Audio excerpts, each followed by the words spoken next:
evaluation is that a lot of people have their own comments. Once you think about it, you have all the points. You don't need to have like, oh, I need to have like high skills of speaking. No. If you think about that, what was my first impression of that speaker? What was the first impression that was positive? What was the first impression of the things that he could improve on?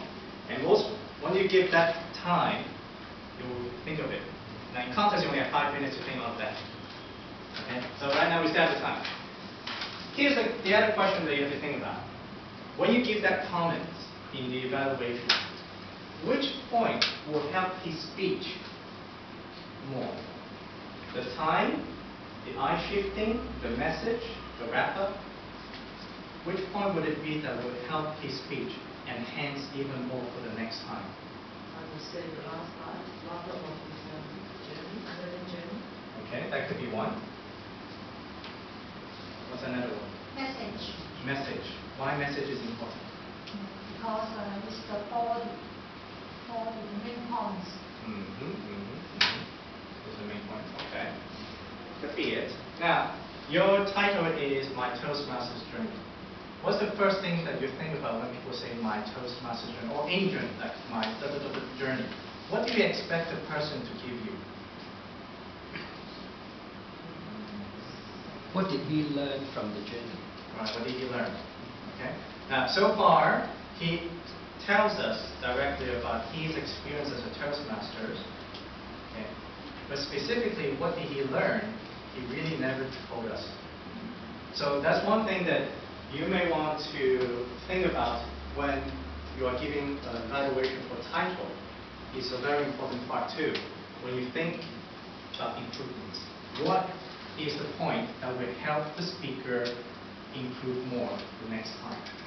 Because a lot of times you will see people out there, okay, delivery, you have done well with your body language, but I think you could improve blah, blah, blah, blah, blah, all that stuff. But delivery, is it really an important part in his speech? Or the message in his speech, talking about the learning points? Yes? I think he's been pretty precise about what he learned. Go ahead. He mentioned clearly that he was very shy at the beginning, and then he was able then to deliver a very constructive speech. That he improved his personal skills, communication skills, leadership skills. This may be a bit vague. You would say maybe. This is where, it becomes where, what is it that you want the audience to do at the end of your speech? Now, he tells us all these things, like you said, the wrap-up. Now, the way you present it is different from each body, okay? But basically, you have to tie this up to this together. How is it at the end?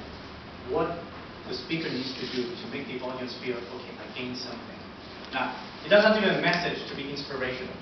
It could be something just like very specific things. You keep going to Toastmasters to learn new techniques or new ways of communicating.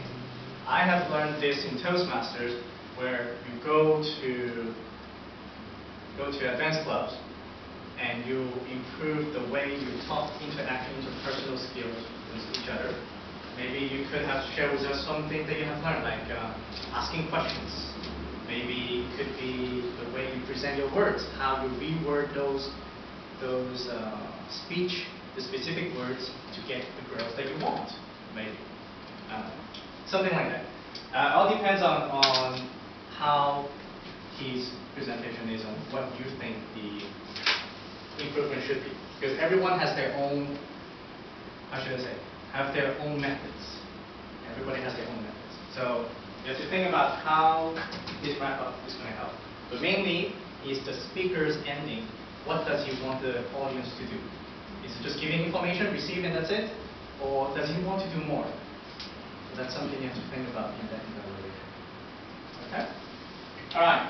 Yes, shy. I would like to know more about shy, actually. That is one thing. You said that your motivation was to chase girls. And that is where the contrast between your motivation to aggressively pursue a schedule to get into advanced Toastmasters to chase a girl?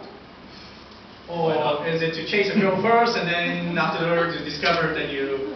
So this is also another part about story logic. Funny stuff about chasing girls, great humor, but how does it tie to all the story? That's one thing you have to think about as well.